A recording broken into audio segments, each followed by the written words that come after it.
What's the biz, everybody? It's your boy Vaker Maker, aka D'Ansley, and I'm here to give you some true shit review.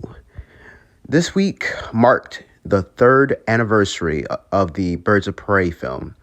I wrote a review for it during its initial release, but until now, never actually made a video for it.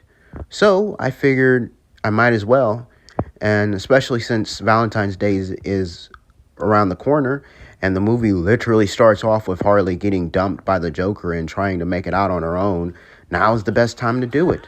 So with that said, let's get this emancipation thing started.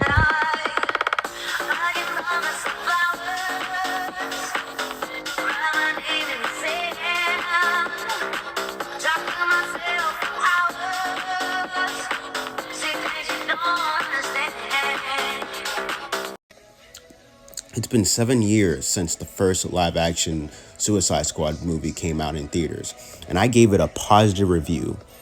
7 years later, and I still think it holds up well despite all the hate it's gotten over the years. Now, I'm not saying it was a great movie. In fact, I would say that the main plot involving the Enchantress was definitely the weakest aspect of the movie for me. I just really enjoyed the movie despite all its flaws. And probably the main reason why I liked it so much was because of the performance of Margot Robbie as Harley Quinn. She was funny, sexy, and truly a twisted individual. Much like in the comics, Robbie's Harley had somewhat bubbly side to her, but she also had a bit of a mean streak in her as well. Occasionally using her skills as a psychiatrist to psychologically mess with people when she was bored. Harley's not a truly evil person like the Joker, but she sure as hell ain't no good girl. She's a dangerous psychopath, and Robbie conveyed that wonderfully in her scenes.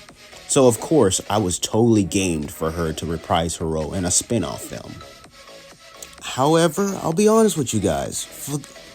Ever since they did that teaser trailer for the Birds of Prey movie that revealed Harley's confetti jacket for the first time, I wasn't as excited for this movie as I wanted to be.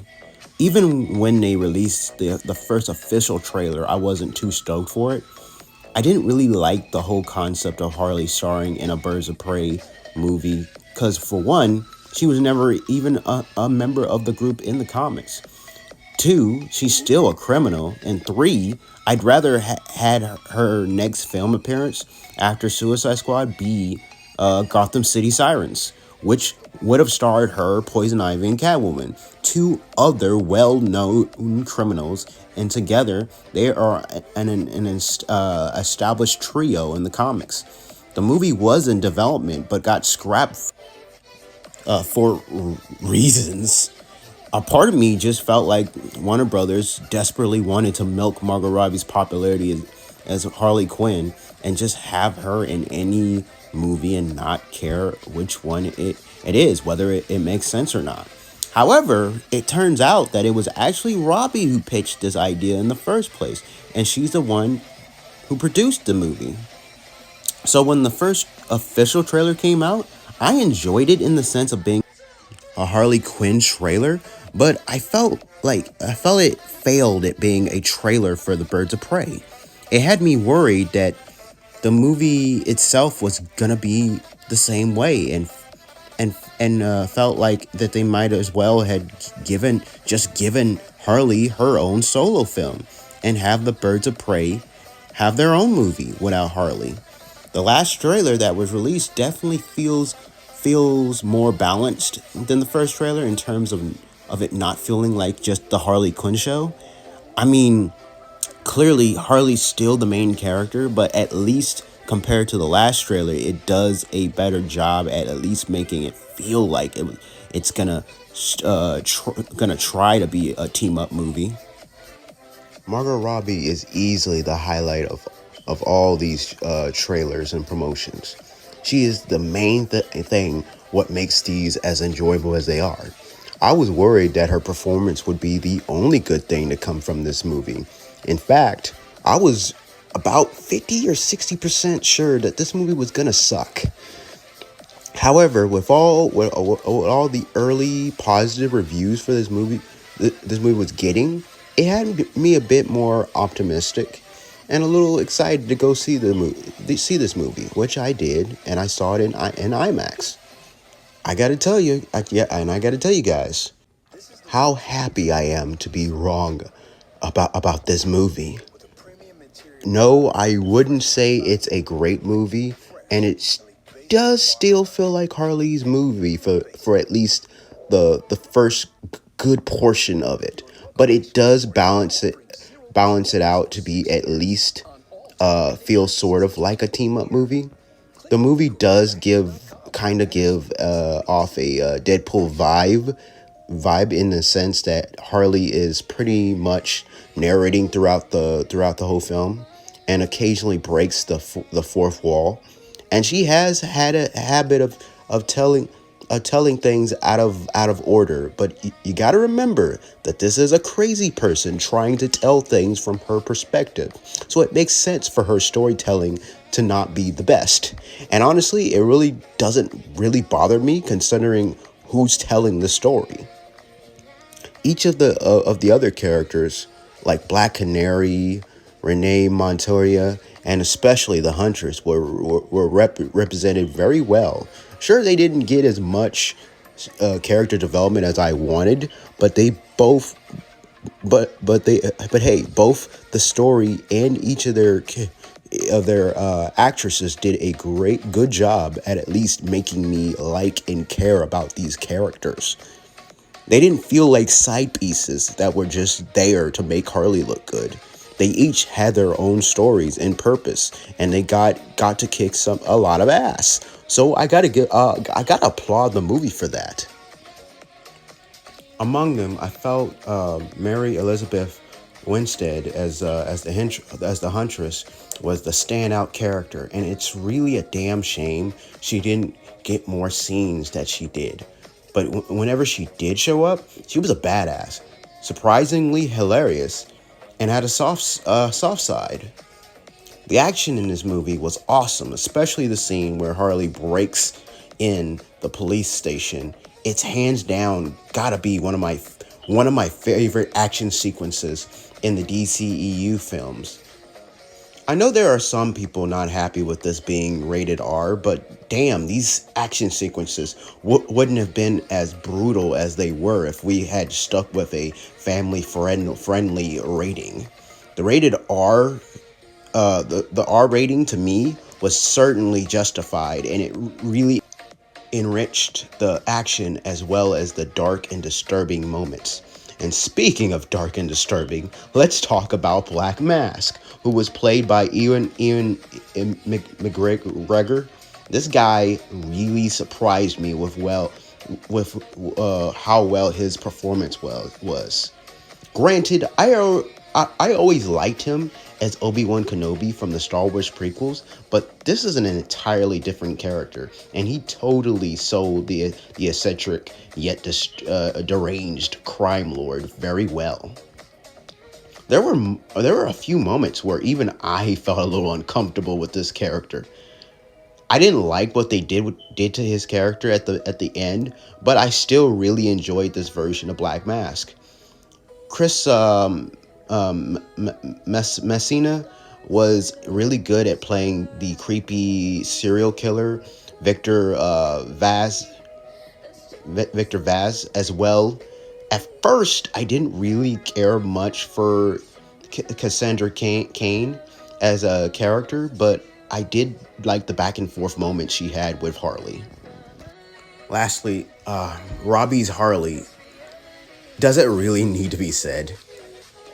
Basically the same thing with how she was in Suicide Squad, except she gets even better.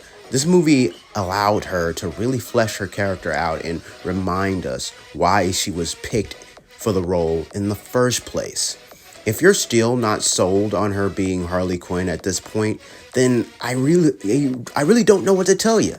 She really is Harley fucking Quinn. Don't at me.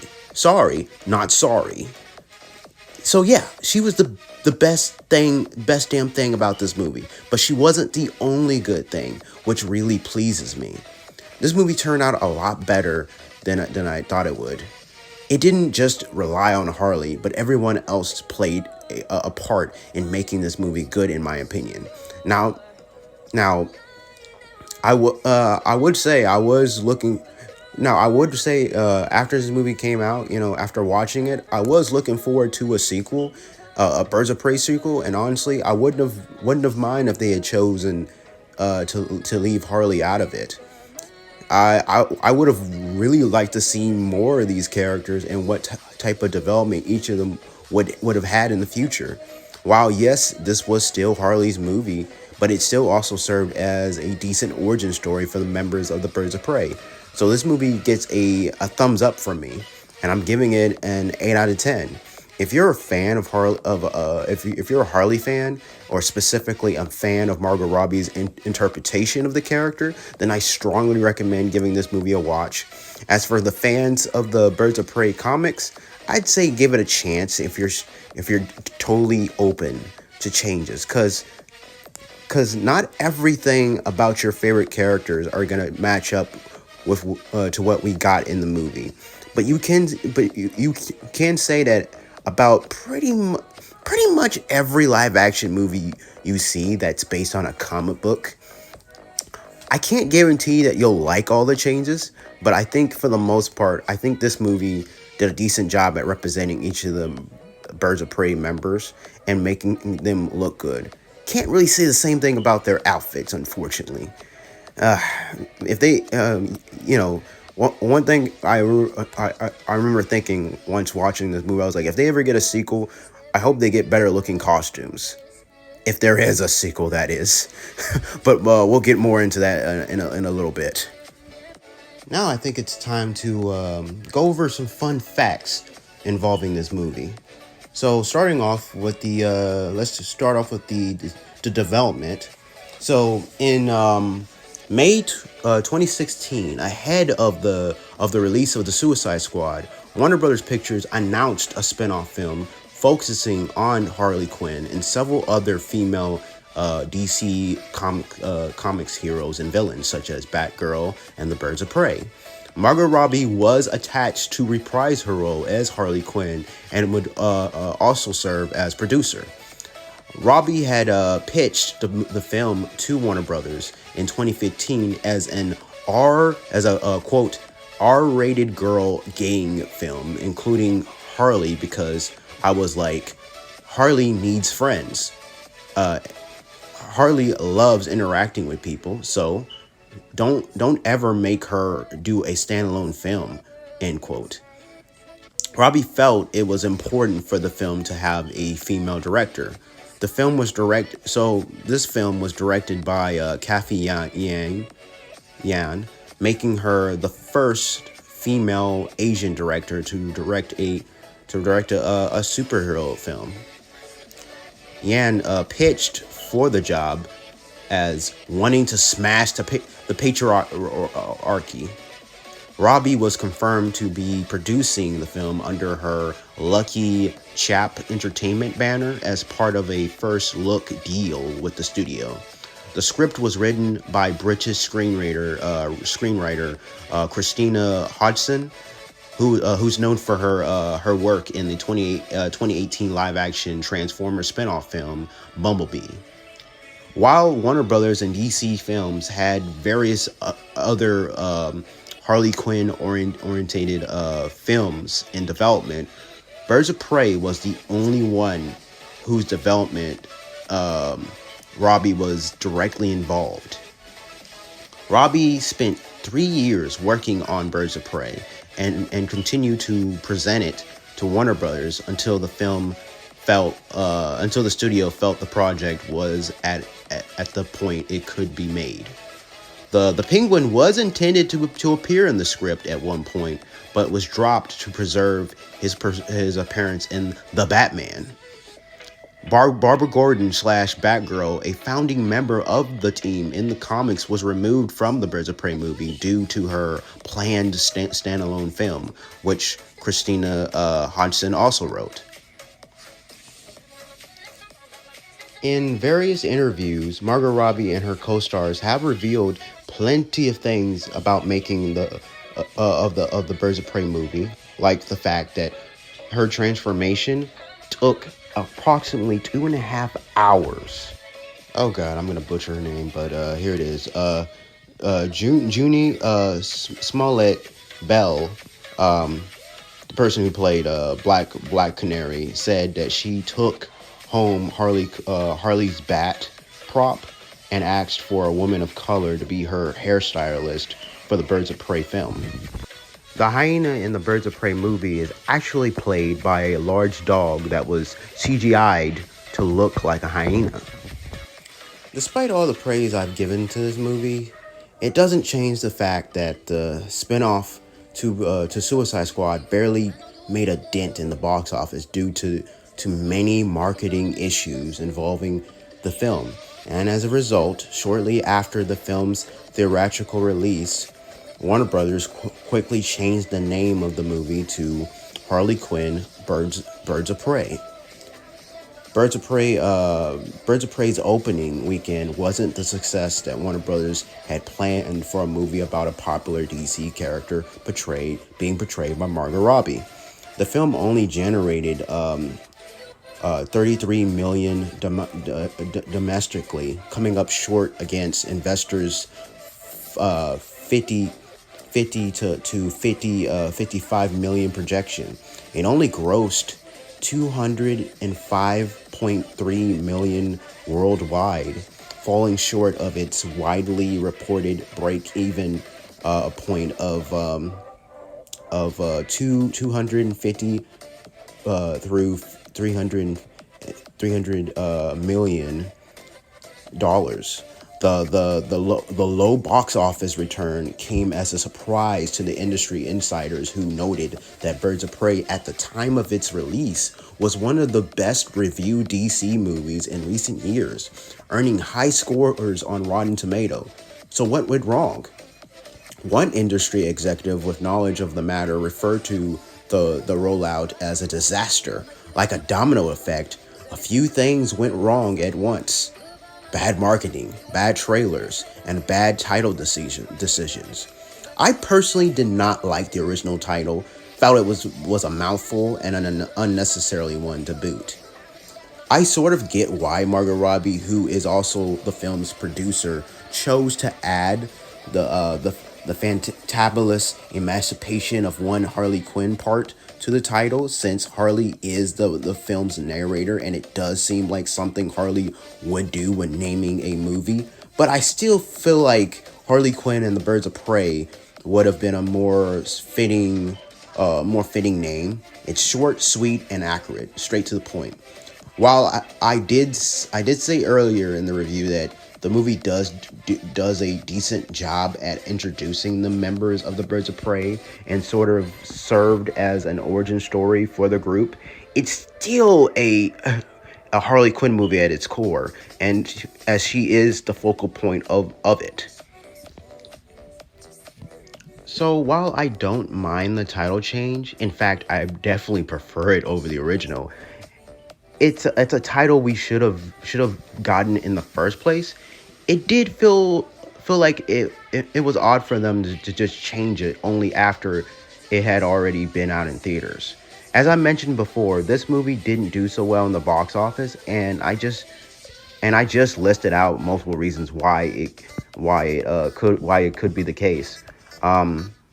It can't just be the title. Instead of leaning into the R rating and releasing a series of red band trailers like Deadpool and Amazon's The Boys did, the Birds of Prey trailers played it safe. Normally that would be fine, but Birds of Prey is a movie that works because of its utter ridiculousness and R-rated qualities.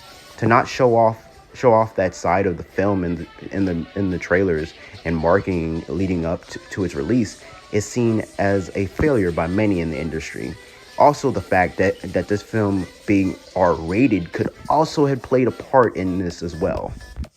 A fellow Harley fan brought this up to me a couple days prior to the film's release, of how she felt that Warner Brothers was making a mistake by making this rated R, stating that doing this has alienated the audience who aren't old enough to go see it, because there's tons of kids who love Harley and want to go see this movie but can't because it's R rated. It's rated R. At the time, I agreed with her in the sense that yes, making this a family friendly movie by giving it a PG-13 rating would have helped this movie garnered more attention and would have sold more movie tickets. But I also stated that I was glad that they chose to make this a rated R film. After seeing this movie, I still stand by what I said. This movie really benefited from the rating it got through the action scenes and some of the scenes involving Black Mask. But with that said, from a money making perspective, I have to say that she was probably right. But honestly, I'm glad this is a R-rated movie. Censoring it probably would have hurt the quality of the movie. So while it does suck that this movie didn't make the amount of money or the attention I think it deserved, I enjoyed the movie for what it is. It's just a shame that this movie suffered due to bad marketing. I wouldn't say Birds of Prey was a masterpiece, but it's definitely underrated, and I appreciate the amount of love and care Margot Robbie, as well as everyone else who was involved in putting this movie together. I really enjoyed this movie. In fact, I went to go see it 3 times in theaters. While I understand the costumes in this movie might not be every Harley fan's cup of tea, but they definitely grew on me over time. Hell, I even cosplay some of them with the roller derby outfit being my favorite. The film's director Yan acknowledged the film's unsatisfactory box office performance and reflected that quote, there were also undue expectations on a female-led movie, and what I was most disappointed in was this idea that perhaps it proved that we weren't ready for this yet. That was an extra burden that, as a woman of color director, I already had on me anyway. So yes, I think there are certainly different ways you can interpret the success or lack of success of the movie, and everyone has a right to do that. But I definitely feel that everyone was pretty quick to jump on a certain angle. End quote. A spinoff focused on Black Canary's character was in development. Keyword was. Set photos revealed that visual references to the character was set to be made in the 2022 film Batgirl before its cancellation. So I just want to say one more thing about this movie, that to this day, there are still people on the fence of watching this movie simply because they're afraid it'll be nothing more than just some SJW propaganda. Then let me tell you that that's not the case. I didn't get a woke vibe from the trailers, nor did I get one from this movie. I can't guarantee that everyone who sees this movie will like it. In fact, there are some who don't. But I think it's unfair to prejudge this movie without even giving it a chance. Its theme is not trying to have some type of ultra feminist agenda. It's just a really fun movie that happens to have a couple of badass chicks as the protagonist. Is the main villain a misogynist prick? Yeah, sure, but that's not the only thing about this movie this movie has going for it. I bring this up because I feel like this is a part of the reason why it didn't do so well in the box office. I also think the marketing for this movie was kind of weak compared to Suicide Squad. With that said, the movie turned out a lot better than I thought it would. It didn't rely just on Harley, but everyone else played a part in making this movie good, in my opinion. I was honestly looking forward to a Birds of Prey sequel, and honestly, I wouldn't have mind if they left Harley in or out of it. And from what I've read, the sources, they were planning on doing that. I really wanted to see these characters and the development each of them would have had in the future, but thanks to the current status quo the DCEU is currently in, and the fact that this movie didn't do so well in the box office again, I highly doubt we'll ever be seeing this. At least the film's version, if James Gunn has anything to say about it. So I guess that's it, guys. I just wanted to give you guys my thoughts on the whole thing. Comment below. Let me know how you feel about the movie. Did you like it? Did you enjoy it? Did you felt like it was too woke for you, or did you enjoy which? So tell me what side are you on essentially? Did you, like I said, did you enjoy it? Dislike it? Did you thought that it was okay? Thought it was actually pretty damn good? Do you agree with me in saying that it's very underrated? Underrated. Did you go see it in theaters just like I did, or did you just wait for it to come out on Blu-ray? Like a lot of people did. Like I said, comment below. Let me know. Tell me if you and for some reason, if you guys watching this review never watched the movie, comment below why. Why didn't you go see this movie? Did you even know it even existed or whatever? Wouldn't surprise me. Like I said, I just feel like this movie didn't really market it that well. Plus, some people didn't even know that it was a Harley Quinn movie, believe it or not. Yeah, like I said, comment below, let me know. And if you enjoy this video, hit that like button. Subscribe if you really want to see more content like this from me as I review movies, video games, TV shows, etc. Figurines, statues, the list goes on. I do tons of reviews on multiple things. I make reaction videos. I make preview videos. Like I said, I do a lot of things on here. And most importantly, hit that notification bell if you want to be notified when I do post these videos. Now, with that said, stay beast. And most importantly, stay cray-cray.